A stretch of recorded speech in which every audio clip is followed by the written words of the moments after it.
Béni ce matin. Merci Seigneur pour la réunion de ce matin, pour cette journée. Voilà, c'est une grande fierté que je prêche la parole de Dieu ce matin. Il y a la présence de Dieu au milieu de nous. Nous le ressentons. Vous savez ce qu'on ressent quand on est assis sur nos chaises ce matin et dans toutes les réunions? On est dans le vrai. C'est vrai ce qu'on vit. C'est pas qu'une ambiance, c'est pas qu'un frisson, c'est pas qu'un mouvement. C'est vrai ce qu'on vit. On vit les choses de Dieu. Et ce matin, on a besoin de la parole de Dieu ce matin. Est-ce que vous avez besoin de la parole de Dieu ce matin? On a besoin que Dieu vienne nous parler, que Dieu vienne nous encourager, que Dieu vienne nous emmener dans la volonté de Dieu. C'est important ça, on a besoin d'être dans la volonté de Dieu. Écoutez, à un moment donné, dans la parole de Dieu, il y avait le peuple d'Israël qui vivait dans une situation qui était très compliquée. Pourquoi c'était très compliqué? Parce que ils ne vivaient plus selon la parole de Dieu.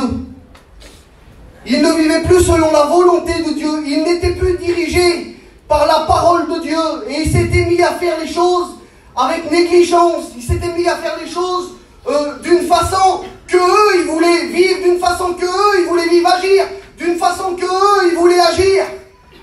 Et la Bible, elle dit qu'un jour, à un moment donné, un homme, un sacrificateur qui avait l'habitude de rentrer dans le temple, dans la maison de Dieu. Et la Bible, elle dit qu'un jour, pas comme les autres, il est rentré dans la maison de Dieu. Ça faisait beaucoup de fois qu'il rentrait et qu'il sortait de la même manière qu'il était rentré.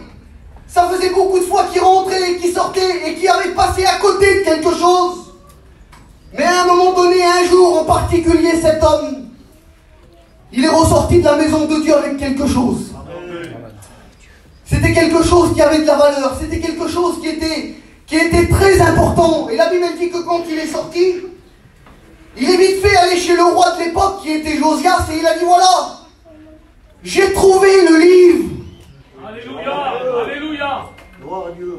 J'ai trouvé le livre de la loi, le livre de la parole de Dieu. Écoutez, on a le livre ce matin. Nous avons le livre au milieu de nous, de la parole de Dieu. Et la Bible dit que quand le roi a pris le livre et qu'il a ouvert et qu'il s'est retrouvé devant le miroir de la parole, le miroir du livre, la Bible dit que directement il a vu son état. Il a vu que tout ce qu'il faisait n'était plus à la gloire de Dieu. Alors qu'est-ce qu'il a fait devant le miroir? Il a tourné son visage et aussitôt oublié, il a laissé ce qu'il avait vu là? Non. La Bible dit que quand il a vu son état, tout de suite, il s'est mis à se rectifier. Il s'est mis à rechercher Dieu. Écoutez, nous sommes devant le miroir de la parole de Dieu ce matin. Et nous voulons voir notre état tel qu'il est ce matin. Et qu'est-ce qu'on va faire lorsqu'on va voir notre état? On va fermer nos yeux, on va oublier, on va se mettre à penser à autre chose. Non, on va se rectifier, on va rechercher Dieu, on va s'approcher de Dieu. Écoutez, dans ce même temps, la Bible dit qu'il y avait des prophètes que Dieu avait choisis, que Dieu avait établis. Et la Bible nous parle d'un homme qui s'appelle Jérémie à un moment donné. Et Dieu va lui dire comme ça. Il va lui dire, Jérémie, tu iras vers tous ceux auprès de qui je t'enverrai. Et tu diras tous ceux que je t'ordonnerai. Et la Bible elle dit comme ça, Jérémie qui parle, il dit, puis Dieu, l'Éternel, étendit sa main. Ça veut dire que Dieu ne fait pas que parler, sa main descend ce matin. Puis Dieu, l'Éternel, étendit sa main et toucha ma bouche. Et l'Éternel me dit, voici, je mets mes paroles dans ta bouche. Je t'établis aujourd'hui pour que tu arraches, pour que tu abattes, pour que tu ruines, pour que tu détruises, mais aussi pour que tu plantes et que tu reconstruis. Amen. Amen. C'est ce que la parole de Dieu va faire ce matin. Elle veut arracher ce qui a besoin d'être arraché. Des racines qui sont au profond, cachées, que peut-être que personne ne voit, qu'on n'y pense pas toujours, mais ils sont là, ils sont fermes. Et ce matin, la parole nous dit qu'elle veut arracher Elle veut détruire, elle veut mettre en ruine. Mais elle veut aussi semer, elle veut aussi planter, elle veut aussi apporter, elle veut aussi bénir, encourager ce matin, relever, emmener dans la volonté de Dieu. Et qui nous veut faire avancer dans la volonté de Dieu et dans les projets que Dieu a préparés pour chacun d'entre nous. Des projets de paix et non de malheur, afin de nous donner un avenir et de l'espérance. Voilà ce que Dieu a pour nous ce matin. Amen. Il va dire, car je vais faire en vos jours. Quelle beauté, Seigneur. Amen. Comme si que ce matin il dit, écoute-moi, je vais faire en tes jours, dans ta vie, dans ton cœur, dans ton foyer, dans ta maison, dans tes enfants. Alléluia. Une œuvre que si je vous la raconterai, vous ne pourrez même pas y croire. Alléluia. Il y a des œuvres d'avance que Dieu a préparées pour nous. Le livre d'Éphésiens, au chapitre 2, nous dit des œuvres qu'il a préparées pour nous, pour chacun d'entre nous. Même toi qui ne mérites pas ce matin, il a préparé des œuvres afin que nous les pratiquions, que nous les accomplissions. Et voilà ce que veut faire la parole de Dieu ce matin. Elle veut qu'on rentre dans les projets, elle veut qu'on rentre dans les œuvres que lui, il a préparées pour chacun d'entre nous. Mais c'est pas facile de rentrer dans ces œuvres. C'est pas facile de rentrer dans les projets que lui, il a préparés pour chacun d'entre nous. Il faut changer ce matin. Amen. Tu peux pas rentrer dans les œuvres, tu es bloqué. Tu peux pas rentrer dans les projets, tu es bloqué. Parce que tu veux pas changer. Mais ce matin, est-ce que les choses peuvent changer pour moi? Est-ce que les choses peuvent changer pour ma famille, pour ma vie chrétienne, dans mon cœur, à travers mon mari, à travers ma compagne, à travers mes enfants, à travers mon quartier? Oui.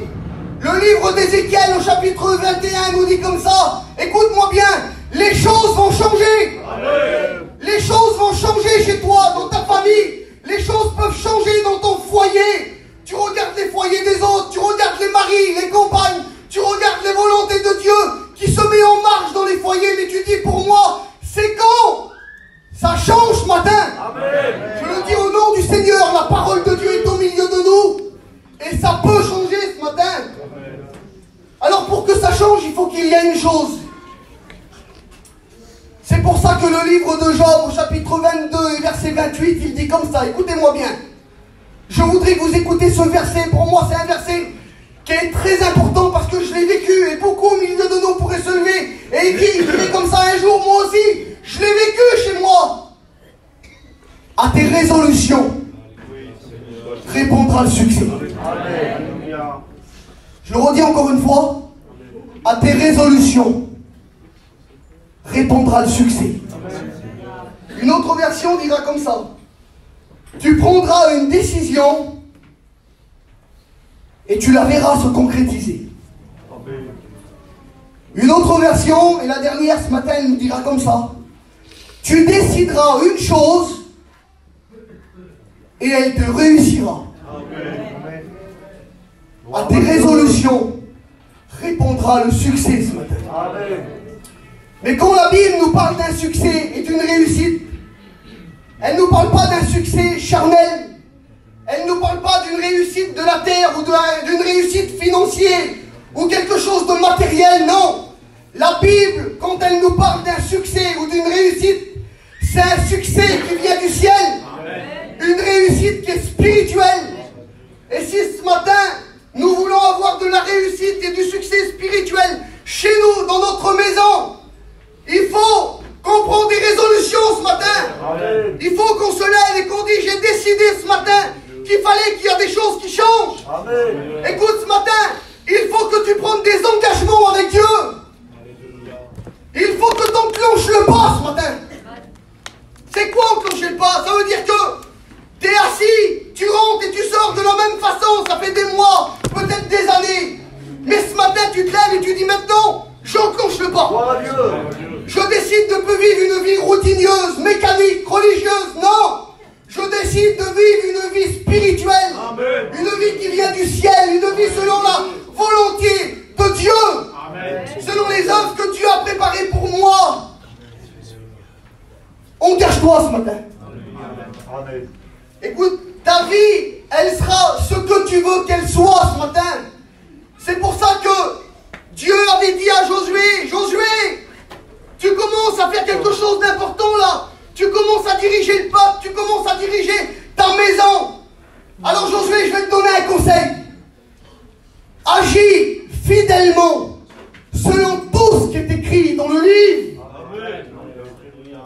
Et c'est alors, ça veut dire que si tu fais pas comme ça ne marchera pas. Mais si tu agis selon tout ce qui est écrit dans le livre de la loi, de la parole de Dieu, c'est alors, c'est ce qui va en découler. C'est alors que tu réussiras. On retrouve le même mot. C'est alors que tu auras du succès dans tes entreprises. Vous voulez qu'on prie le Seigneur? Je voudrais demander, je vais demander à l'œil. On va prier le Seigneur. On prie le Seigneur avec l'œil et on demande à Dieu de mettre en pratique ce matin ce qu'on écoute. C'est pas seulement de l'écouter, parce que si seulement écouter, on arrête la réunion tout de suite. Mais la valeur d'un mot de Dieu, la valeur de la parole de Dieu, c'est quand on la met en pratique. Alors vas-y, l'œil, prie le Seigneur.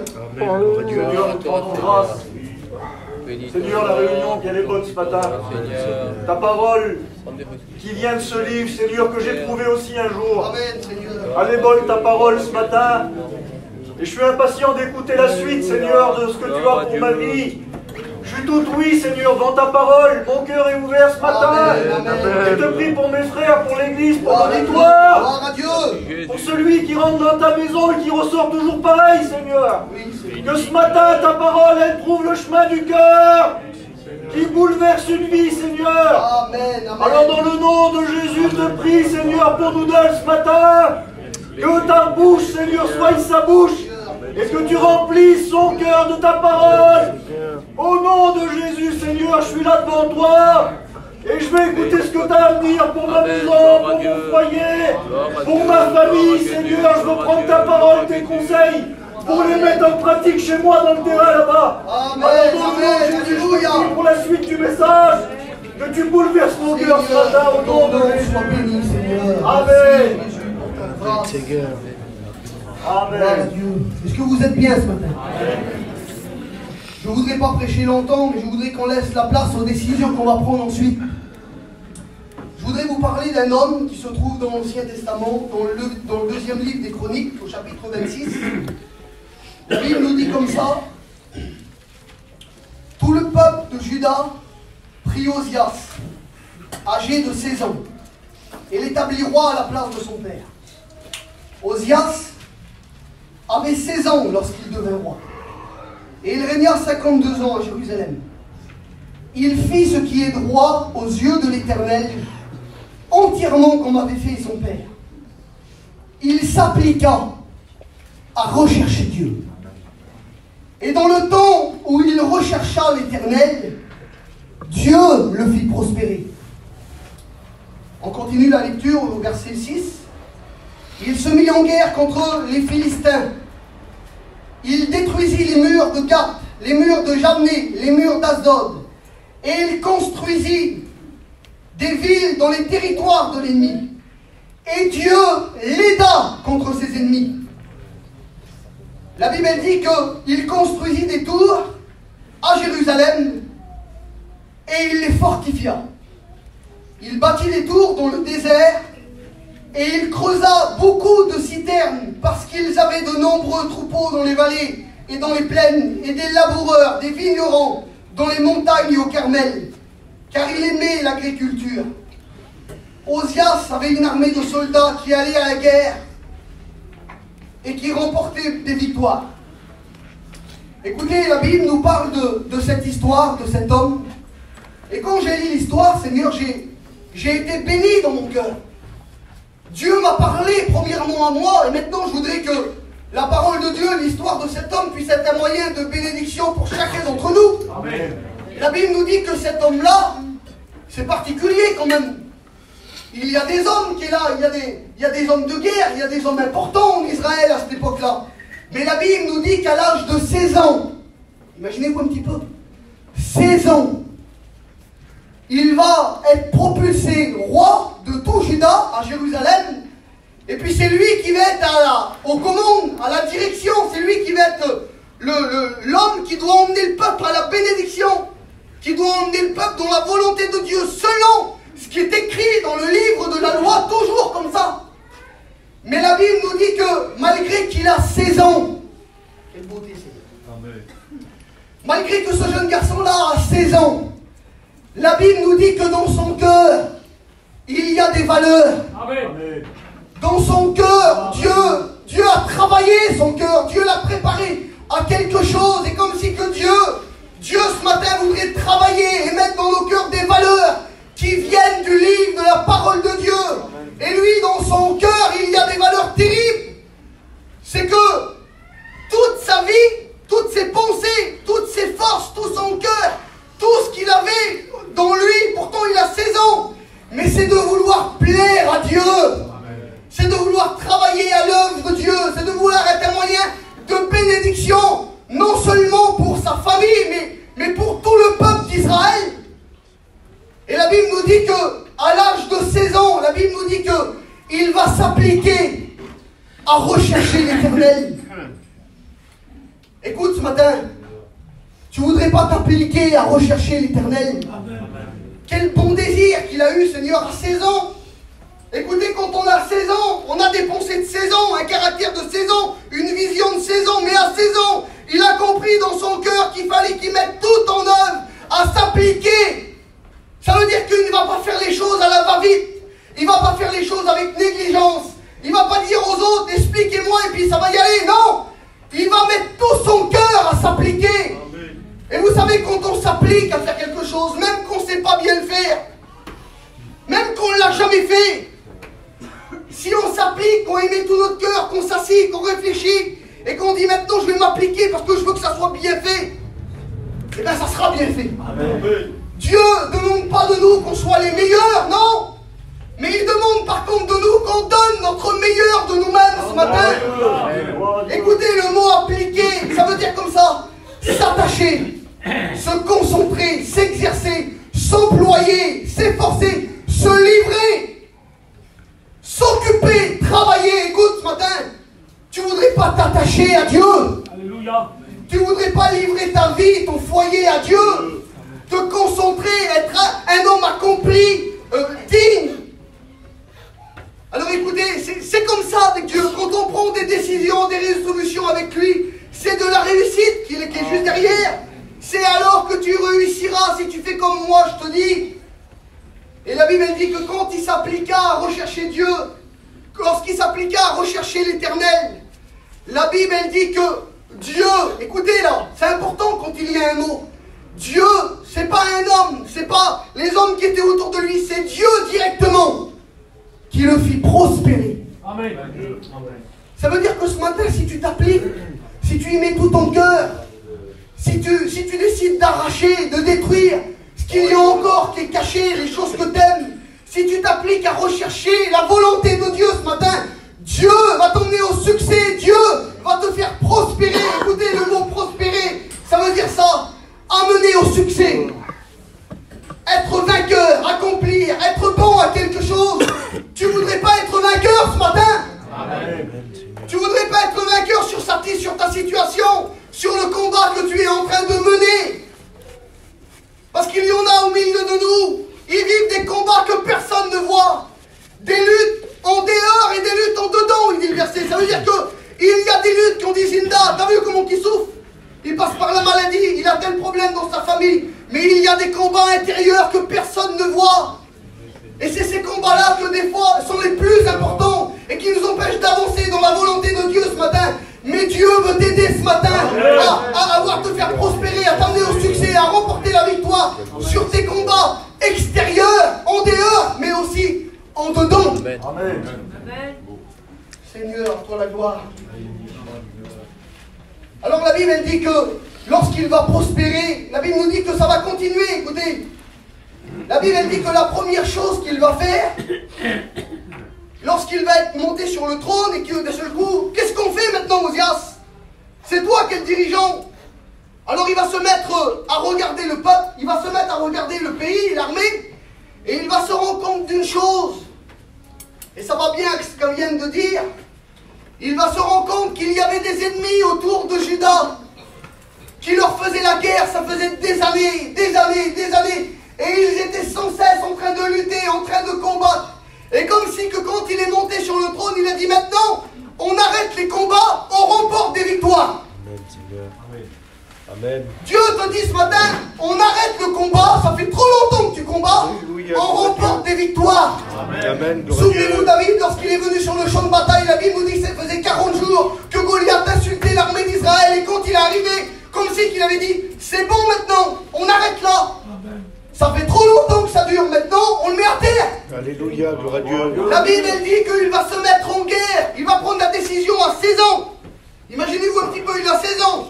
Il va au milieu du peuple, au milieu des guerriers qui sont là, qui sont plus âgés que lui. Ils ont mené des guerres avant lui, ils ont pris des coups avant lui.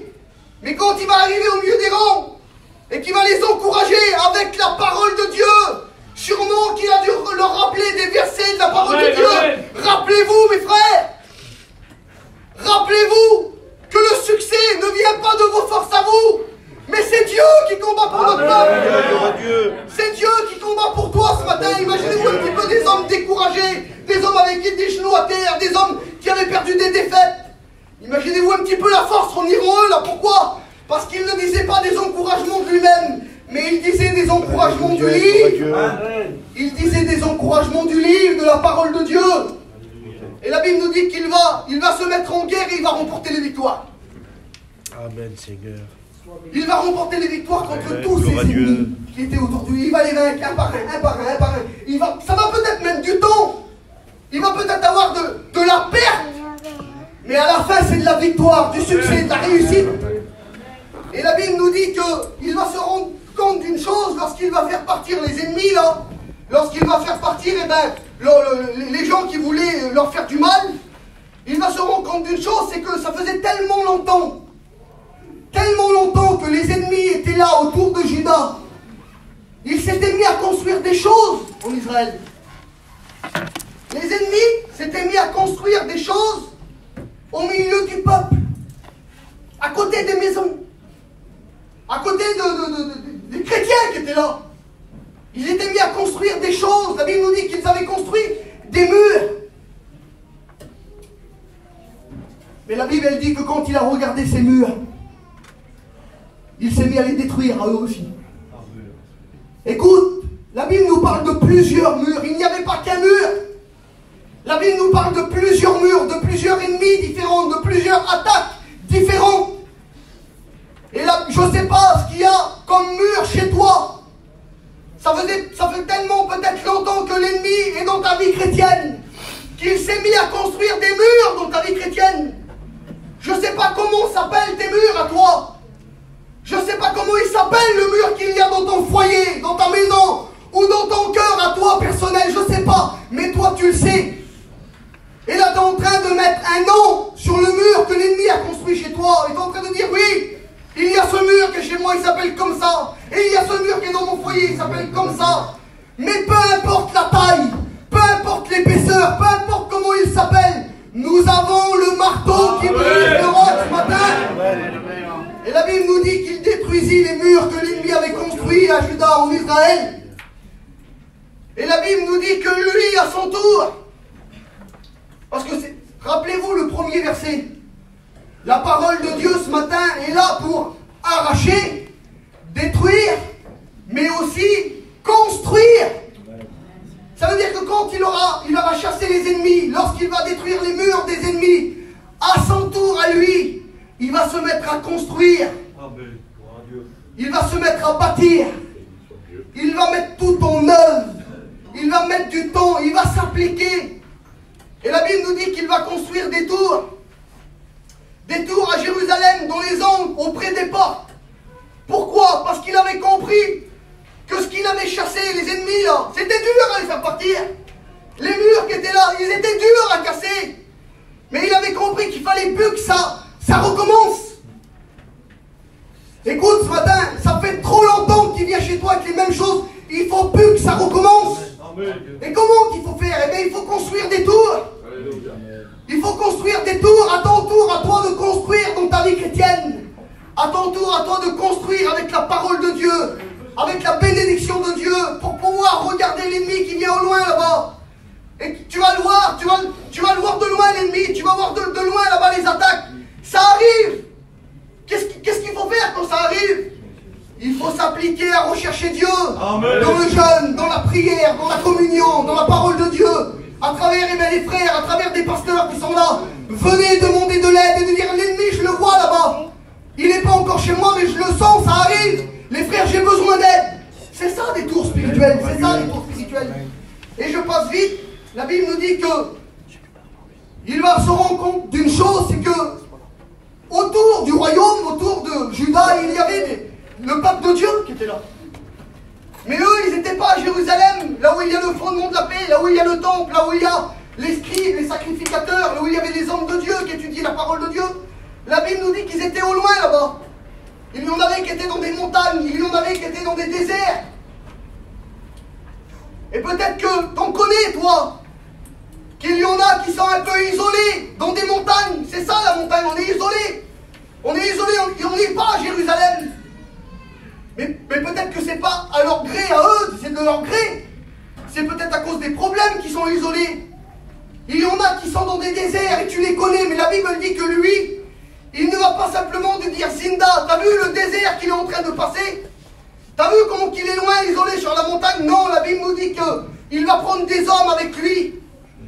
Et il va se mettre à creuser des citernes dans les déserts, dans les montagnes, parce qu'il voulait que tout le monde boive de l'eau. Il voulait que tout le monde soit désaltéré. Écoute, tu peux te mettre à creuser des citernes, toi, dans les déserts, dans les montagnes, dans des quartiers où il n'y a pas de réunion, où il n'y a pas encore de chrétiens. Mais tu as un accès, toi. Vas-y, creuse des citernes, emmène la parole de Dieu. Fais boire les gens. Dis-leur que les citernes que toi tu creuses, ce n'est pas de l'eau qui vient de la terre, mais c'est de l'eau qui vient du ciel. Amen. Et celui qui boira de l'eau que je lui donnerai deviendra en lui une source d'eau vive qui jaillira jusque dans la vie éternelle. Voilà, c'est quoi l'eau des citernes que tu peux creuser.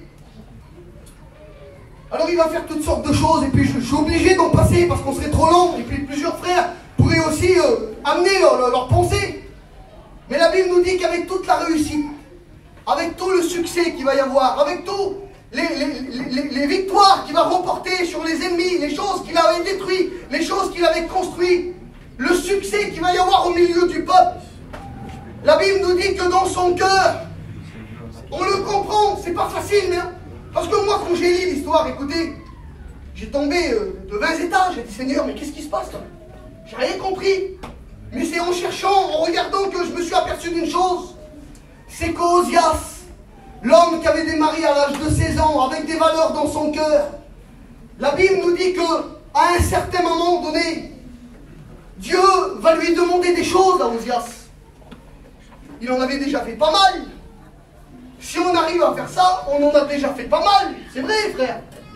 Mais des fois, Dieu nous demande des petites choses, des fois qui sembleraient insignifiantes, des choses que peut-être que c'est pas tout le monde qui sait. C'est pas tout le monde qui voit, mais Dieu nous demande une chose.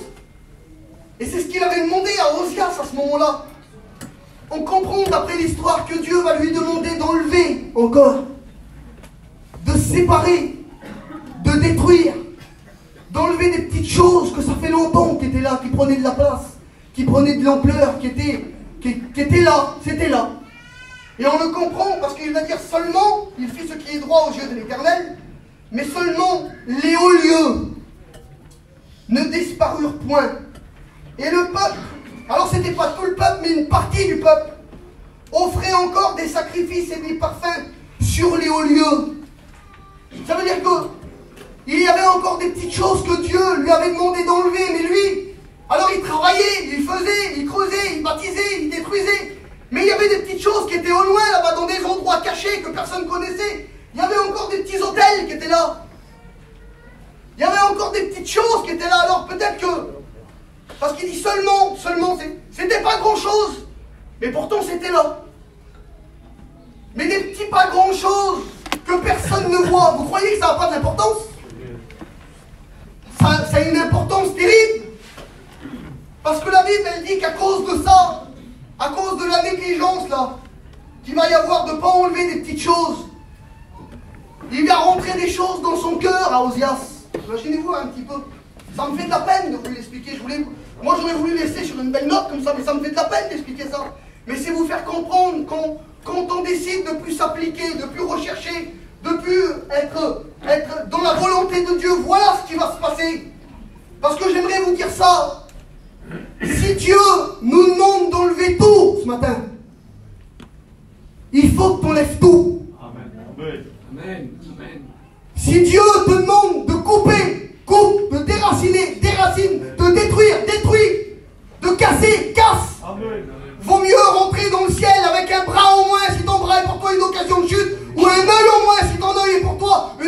chute. Voilà, c'est la parole de Dieu. Mais il n'avait pas enlevé. Et peut-être que toi, tu n'as pas encore enlevé. Mais à cause de ça, il va laisser rentrer des choses dans son cœur, Osias. Il va rentrer de la négligence. Il va rentrer des choses charnelles, des pensées charnelles. Il va rentrer, lorsqu'on fait rentrer du charnel, le spirituel disparaît. Et bien voilà ce qui va se passer. Il va se mettre à avoir un autre langage. Il va se mettre à faire des choses qu'il n'avait pas l'habitude de faire, d'agir d'une façon qu'il n'avait pas l'habitude d'agir. Et jusqu'à un moment donné, que lui, il avait l'habitude de combattre avec son armée de la façon que Dieu lui avait dit de combattre. Je vous l'ai expliqué tout à l'heure. Et là, je chorave la note à mon père. J'ai le droit. À un moment donné, il va décider de ne plus combattre selon la parole de Dieu. Parce que la Bible nous dit que il va mettre de côté les soldats. Il va mettre de côté la parole de Dieu. Et la Bible nous dit qu'il va faire rentrer chez lui. C'est compliqué quand on commence à faire rentrer des choses chez nous. Parce qu'il va commencer à faire rentrer chez lui des ingénieurs, de l'ingéniosité, des nouvelles choses que personne ne connaissait. Des choses qu'il n'avait pas l'habitude, que le peuple n'avait pas besoin. Des choses qu'on n'a pas besoin. Il va les laisser rentrer chez lui. Imaginez-vous un petit peu la négligence. Il s'appliquait cet homme-là au départ. Mais là, la négligence est rentrée dans son cœur. Il ne va pas voir le danger. On ne voit pas toujours le danger quand on n'est pas béni. C'est pour ça qu'on dit, John a dit ça l'autre jour, ne prenez jamais de décision quand vous êtes découragé. Laissez-vous encourager avant de prendre une décision. Et quand il va laisser rentrer les nouvelles choses dans son cœur, là, dans sa maison, les ingénieurs qui vont emmener des appareils modernes, ils vont emmener des combats modernes, il va emmener des armes modernes. On n'a pas besoin des armes modernes. On n'a pas besoin des nouvelles choses. Et je fais le risémen, on disait ça, mais c'est pas grave. On n'a pas besoin du nouveau, on veut être ancien. On veut être ancien. Je dis, moi, j'ai pas envie d'être moderne, j'ai envie d'être ancien. J'ai envie d'être, il n'est pas arriéré, oui, je suis un arriéré. Oui, j'aime bien les anciennes choses, oui, j'en ai pas besoin du nouveau. Si pour moi le nouveau m'éloignera du spirituel, j'en veux pas. J'en veux pas. T'en as pas besoin de la nouvelle. T'en as pas besoin de l'ingénieur. T'en as pas besoin. T'as besoin de l'ancienneté. Si c'est arriéré, qu'on faut dire, on a besoin d'être arriéré.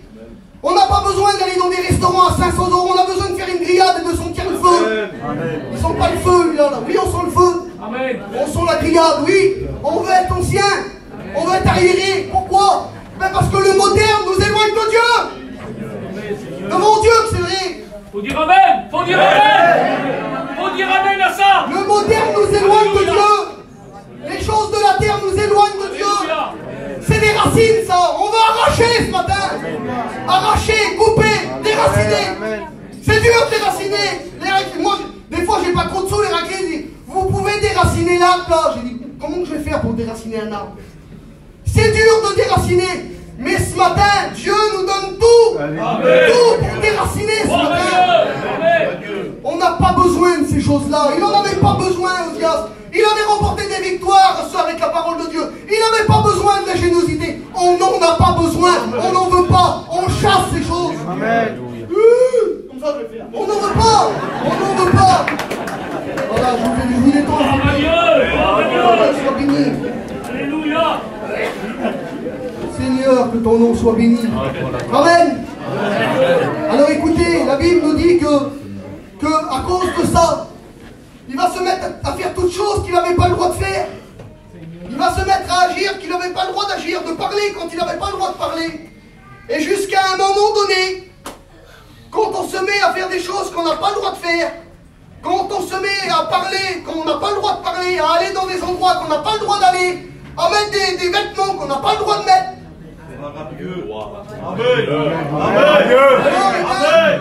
C'est malheureux, mais je le dis. Il va se mettre à pécher contre Dieu. Revenez au personnage que je vous ai parlé au départ et maintenant revenez à ce personnage-là. Vous voyez pas la différence? Je veux être l'homme du départ, moi je veux pas être l'homme de la fin. Il va se mettre à pécher contre Dieu. Mais qu'est-ce qu'il faut faire quand on a péché contre Dieu? Eh bien il faut s'humilier. Il faut demander pardon. pardon, il faut arracher nos cheveux sur la tête. J'ai péché contre Dieu, mais vous vous rendez compte? On est des enfants de Dieu, on a été lavés, on est dans la maison de Dieu et des fois on se met à pécher. Ben voilà, des fois on se fait avoir, mais on demande pardon et puis ça va. On demande pardon si tu as péché. Tu as le droit de demander pardon ce matin. Tu as le droit de demander pardon, c'est la parole de Dieu les frères. Si on a un qui n'est pas d'accord, eh ben, qu'il se lève, ben, il faut qu'il soit assuré. Il faut demander pardon, mais la Bible nous dit que quand il va se mettre à pécher, la Bible nous dit qu'il était dans le temple. Il n'avait pas le droit de faire ce qu'il est en train de faire. Mais la Bible nous dit qu'il y a un homme qui s'appelle Azaria, un homme de Dieu, un homme qui ne s'était pas corrompu, un homme qui était resté appliqué à Dieu, un homme qui était selon la parole de Dieu. La Bible nous dit qu'il va rentrer dans le temple avec 80 hommes de Dieu courageux. 80 hommes de Dieu courageux. Écoutez, ils allaient reprendre le roi là. Ils n'allaient pas reprendre un petit chrétien, ils allaient reprendre le roi là. Mais c'était des hommes de Dieu courageux. Ils ne pouvaient pas laisser passer les choses. Non, ils ne pouvaient pas fermer les yeux. Autrement, eux aussi, ils auraient été corrompus et dans le péché. Mais non, ils ont rentré dans le temple.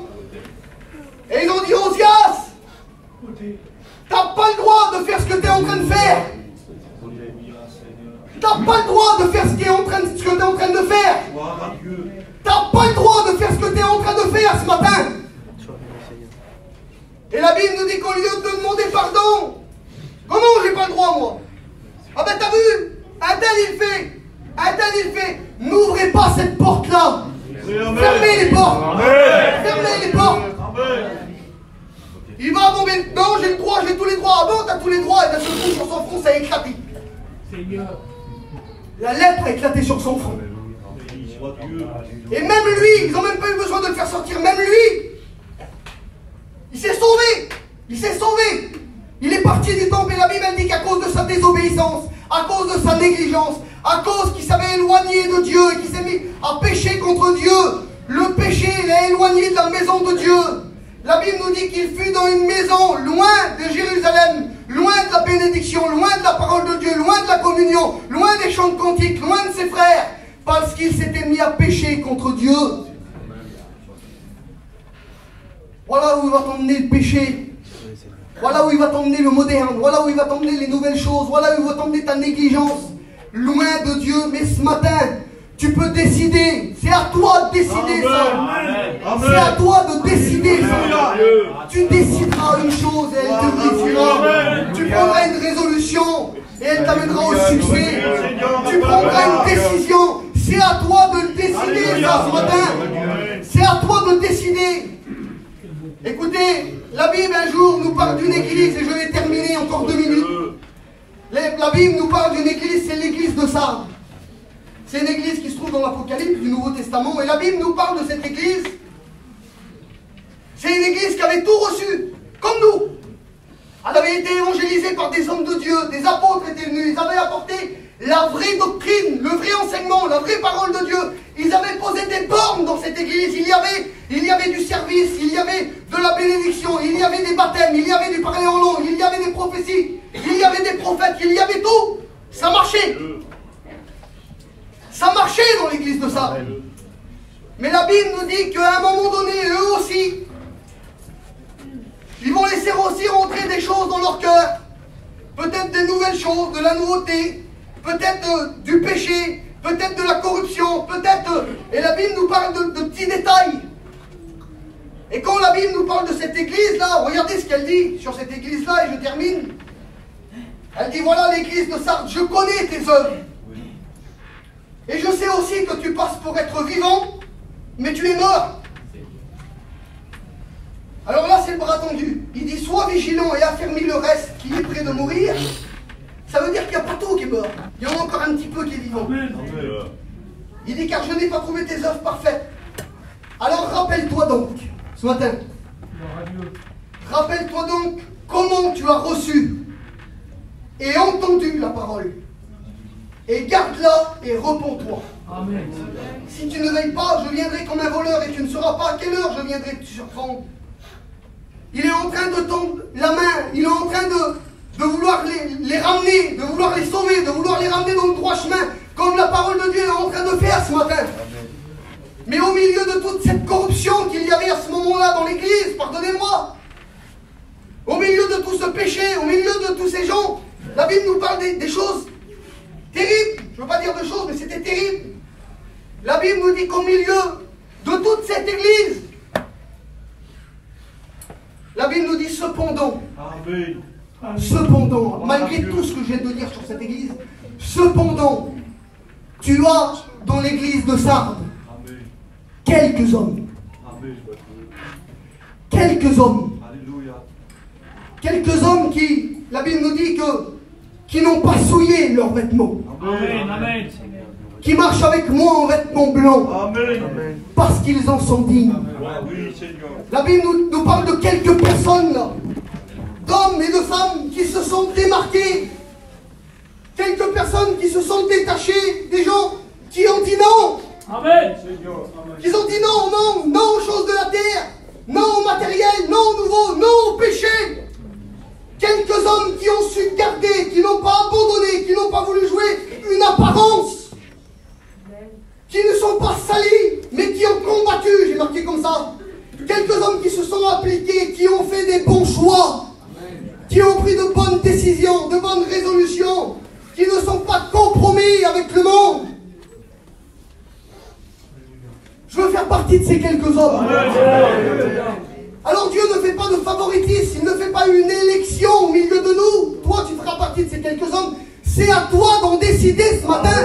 Si tu veux faire partie de ces quelques personnes là, au milieu de l'église, qui n'ont pas encore souillé leurs vêtements et qui veulent marcher devant Dieu avec un vêtement blanc. Écoutez, la Bible elle dit qu'Élie, un jour Élie, il y avait un roi qui n'était pas bon. Mais Élie, le prophète, il va dire comme ça, Seigneur, il s'est adressé à Dieu, il n'en pouvait plus. Il y en a qui disent qu'il faisait une dépression, ils n'en pouvaient plus. Ils ont dit, Seigneur, ils ont tué tes prophètes. C'est grave là. Ils ont tué tes prophètes. Le monde essaye de tuer nos pasteurs. Ils essaient de tuer nos dirigeants. Seigneur, ils ont renversé tes hôtels. Seigneur, tu te rends compte ce qu'ils ont fait?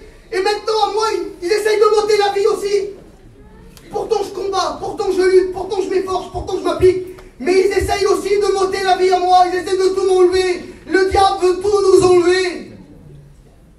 Et Dieu va dire comme ça. Élie, t'es découragé, mais t'inquiète pas, je me suis réservé 7000 hommes qui n'ont point fléchi les genoux devant Baal.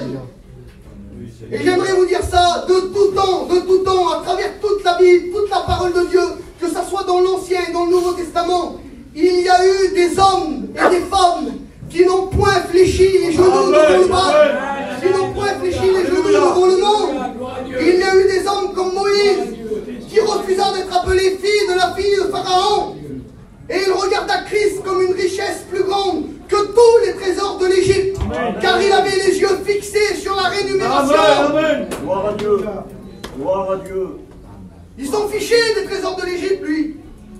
Ça ne lui importait pas. Il regardait Christ là-bas, il regardait la promesse, il regardait ce que Dieu lui avait promis. Ne regardons pas les trésors de l'Égypte. Écoutez, lorsque Moïse est rentré dans la volonté de Dieu, lorsque Dieu l'a appelé en haut de la montagne, là-bas, il n'était pas dans les palais d'Égypte. Il n'était pas sur les chevals de l'Égypte, non. Il était dans un désert, sous des tentes.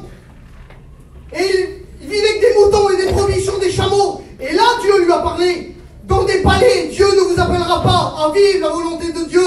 Il ne vous emmènera pas dans la volonté de Dieu plutôt. Mais quand vous serez dans un désert, sous des tentes, et vous aurez refusé tous les trésors de l'Égypte, Dieu nous emmènera dans sa volonté. Écoutez, il y a eu des hommes comme Daniel et ses 3 camarades là. Ils avaient été déportés, délocalisés. Le monde était autour d'eux. Le monde voulait leur faire mal. Mais eux, ils avaient résolu dans leur cœur de ne pas se souiller au milieu du monde. Ils avaient résolu de ne pas fléchir les genoux. Écoutez, je continue. Il y a eu des hommes comme Ézéchias qui vivaient des attaques continuelles à un moment donné. L'ennemi était aux portes et il les attaquait. Il leur faisait peur. C'était des assauts qu'ils vivaient, Ézéchias. L'ennemi était aux portes là et puis il disait: redis ton Dieu, ne fais plus confiance à ton Dieu. Toutes les promesses que Dieu t'a fait ne s'accompliront jamais. Vous avez vu, il y en a comme ça, on dirait, tout est pour eux. Ils n'arrêtent plus d'être attaqués par l'ennemi. Ils vivent des problèmes sans cesse. On prie pour eux, nous. Mais la Bible dit qu'au milieu de tous ces doutes que le diable essayait de mettre là, tous les choses, les mensonges, les assauts, les attaques, Ézéchiel avait gardé confiance en son Dieu. Et la Bible elle dit que l'ange de l'Éternel est venu combattre pour lui.